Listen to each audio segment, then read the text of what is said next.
Hey, yo, what up? This is Mark from the Mark Digital Live podcast, produced by Feltzine. I just want to let y'all know, if you really want to support us and keep this shit going, please subscribe and rate this on Apple Podcasts. Like us on Spotify if you're listening on Spotify. If you're on Spotify, also just go ahead and search for Feltzine and find our playlist and like that shit too, so you can keep up with all these updates, the music, and the podcast. You can also follow us on Twitter and Instagram at Feltzine. That's at Feltzine. You can also find us on Facebook with that same address, Feltzine. Facebook.com/Feltzine. However the fuck you use Facebook. Who even knows anymore? You can also please join our Discord. You can find the Discord link in any one of these podcasts. So if you're listening and you want to join the conversation, if you want to hear it live, if you just want to chat with us about shit, or if you want to ask us a question about the podcast or submit a question or a topic, just come through the Discord and do that. Join us over there. You could also find me at MarkDigitalHD on Twitter and Instagram. So go ahead and follow me there. And yo, thank you for listening. This is the Mark Digital Live podcast. Peace. I'm kind of thinking of hip hop and seeing this whole kind of weird connection to things that I think are kind of just happening in the media that are just kind of making sense less and less.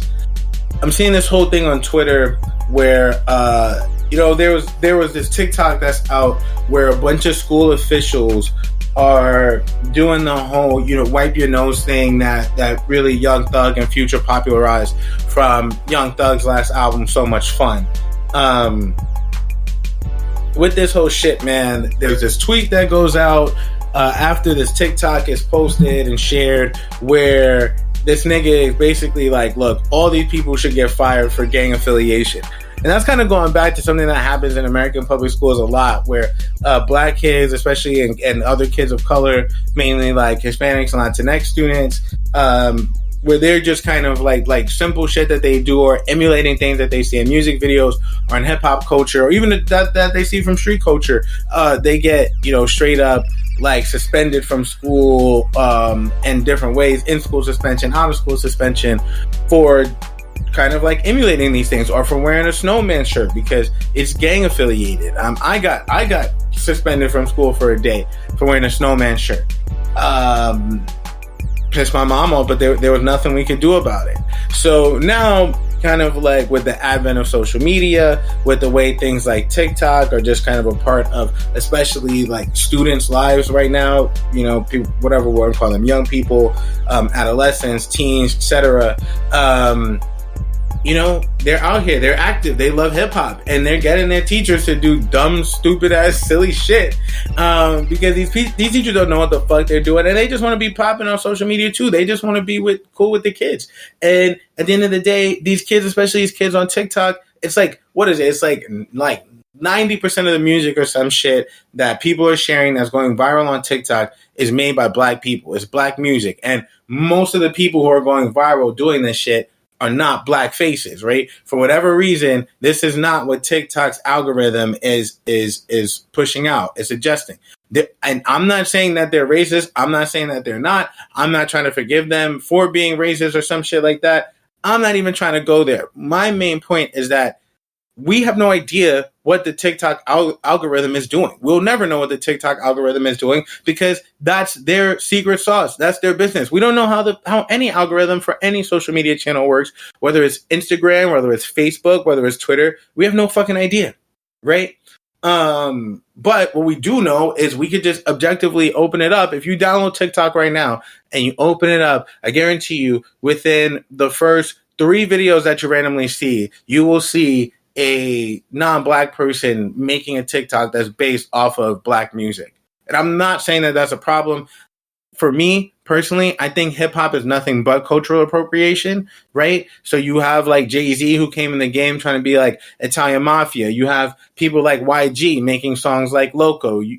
I could go on and on. Snoop Dogg, Vato, Cool G Rap, his whole mafioso thing.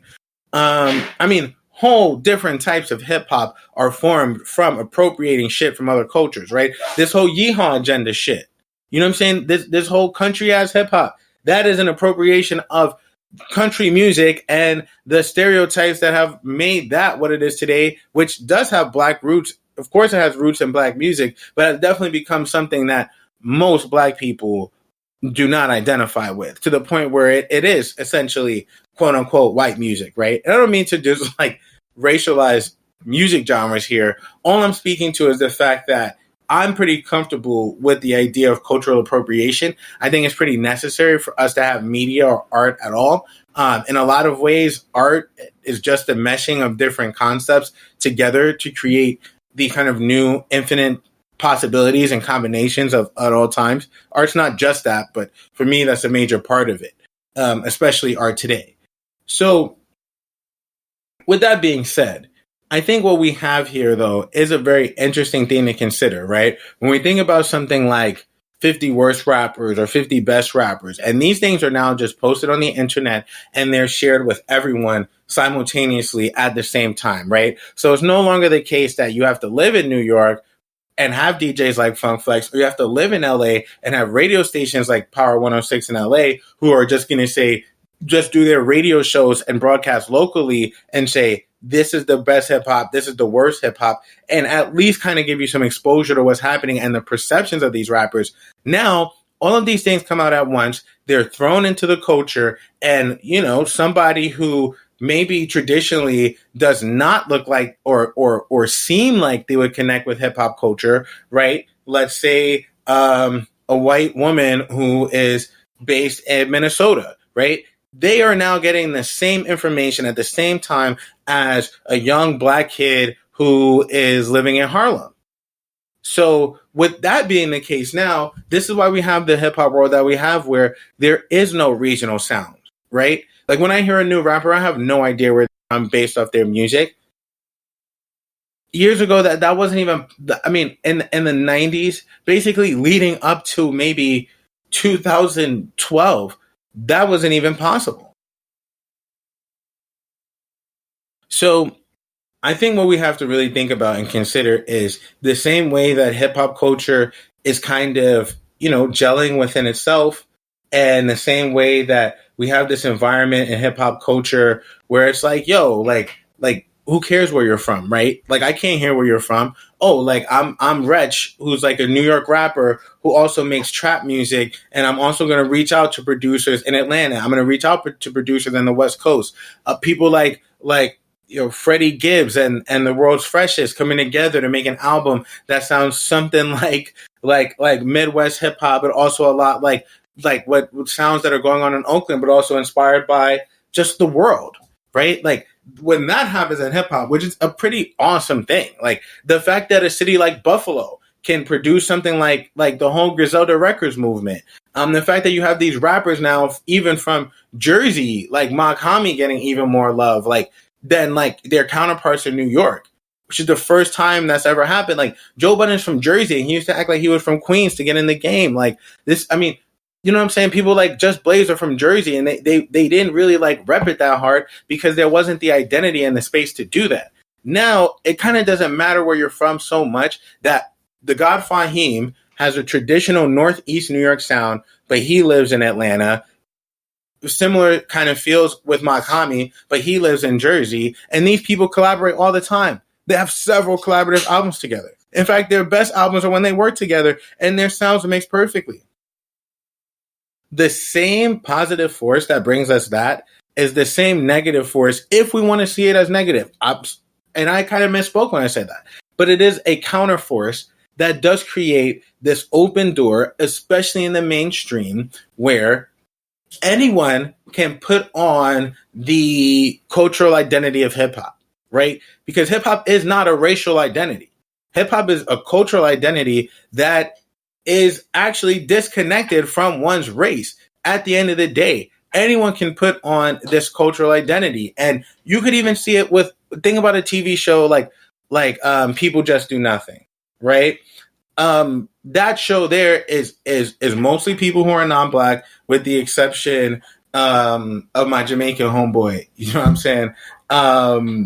And that show is hip hop to its core, right? Like, They are talking about garage, but in their sense and in the way that the type of rapping and the type of music that they make, they are an example of British hip hop culture, which is not led by the idea that it's black music. It's just led mostly by the idea that it's about independence, right? It's about having an independent radio station. It's about like making music that you feel you identify with in the core, even when maybe other people aren't listening to it anymore or caring about it. And those are ideas, right, that now can kind of tie people together all over the world. So you're going to get things like this. You're going to get kids in Korea and kids in China and kids in Japan who want to have their hair look like Travis Scott. Because to them, these are not just racial identities. These are actually almost post-racial identities, if there is one, right? Like hip hop today and what it stands for is that. And I think what we're seeing that we have uncomfortability with is the fact that, these white kids, when they do these fucking TikTok videos, they actually be finding some slappers. They be making hits now. Like they actually be finding fire ass tracks and actually make interesting content with that shit. It doesn't mean that there are not black kids making that shit. It doesn't mean that there are not, brown kids, Latinx kids doing that shit too. It's not to say that there's not that, which has always been and which will continue to be. But these white kids who grew up in this shit too, who all they know, their whole musical fucking consciousness is hip hop, they're doing pretty fucking good too. And they're a part of this shit. And we just have to become comfortable with the fact that there's more people on this road. And some of them are fucking teenage white kids and they're parts here. And if this is the sound that we want, if we want this ratchet ass music and we just want niggas who are coming from just the most objectively pure place, if that's the type of music we want out, then we have to understand that music's just going to connect with anybody, especially young kids who are not developed in the ways that it takes to maybe really understand some shit like Wu-Tang or some shit like West Side Gun or some shit like Benny or some shit like Pusha T. Like it actually takes a much more developed, sophisticated, mature person to process that sort of music. So if we want music like Playboi Carti, sometimes the best people to find that shit is gonna be the fucking suburban kid who just is hyped off mad fucking adrenaline, fucking, hyped off mad Adderall pills every day. He might be able to find the most lit shit. He has the most time to spend on SoundCloud. His focus is crazy. He's clicking into them tags. He's finding that shit like wild, and this is where we're at. So that's my thing. Is like I just think we have to just get to the point where I don't know. Let's make some space for them and let's see what they bring to the game, because they're not going to go anywhere. And having the idea that like, they're mocking hip hop culture, they're mocking gang culture, black culture, etc. I mean, it's really just going to get us to the point where there's just going to be a division, and the money is going to go with them. Like that's the thing. I'm not saying that we have to just take their suggestions and just accept everything that they say. But if we embrace it, then we can control it. We can't control anything that we just totally reject and that we throw on the outside, because then it becomes an opposition. So embrace them. Let's take the fact that they're looking up to this type of shit. Let's show them like the history. Let's show them what's ill. Let's show them how, Doom is fire. Like at the end of the day, these are all gateways to shit like Madlib and Dilla and Doom. You got to start somewhere. Especially for most people, like the first album that I bought wasn't Rakim's 13th Letter. It was the second album. The first album that I bought was Nelly's album. And my family was like, listen, you gotta listen to some other shit too. Because it's not just that in hip hop. Right? I still played my Nelly album to death, but then next album I bought after that was a Jay-Z album. Next album I bought after that was a Jadakiss album. Right? So like, I understand like where you have to meet people where they're at and then introduce them to more. And doing anything short of that, that's just when you create rifts in a community and then you start to have schisms. So, sorry, why did I say that shit like that? You start to have schisms. So, yeah, I mean, that's kind of my take on that. I think we can chill. Obviously, hip hop is running wild right now. Niggas is loving to do these lists. Niggas is loving to complain about what's happening on TikTok. Your 50 worst rappers are all the rappers that all these TikTok kids love and who they're mocking and who they're, I don't even want to say mocking. I want to say who they're emulating. They're emulating the 50 worst rappers, the 50 best rappers.